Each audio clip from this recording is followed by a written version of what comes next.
The man who had everything wrote this at the end of his life, where he says, I amassed silver and gold for myself. I became greater than anyone in Jerusalem before me. I denied myself nothing that my eyes desired. Yet when I surveyed all that my hands had done, I realized everything was meaningless, a chasing after the wind. These are the written words of King Solomon towards the end of his life, and maybe you've never heard of King Solomon before, but you've probably heard of King David from the David and Goliath story.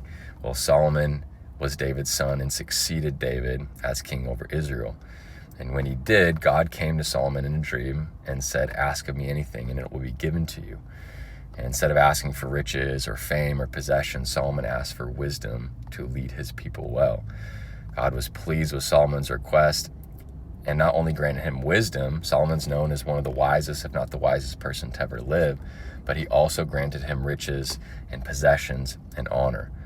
So much so that historians say Solomon's net worth in today's terms would be an estimated $2 trillion. Just to put that into perspective, the highest net worth today is Elon Musk at $648 billion. Solomon's $2 trillion, 3 times what Musk is today. Now here's the crazy part. Despite the wisdom, the riches, the honor, Solomon ended up later in his life walking away from the very God who gave it to him. Now I'm not Solomon's judge, and it seems like towards the end of his life, at the end of Ecclesiastes, he had a repentance. He came back to the Lord. But the point is, Solomon had everything in this world. Everything this world can offer: riches, fame, success.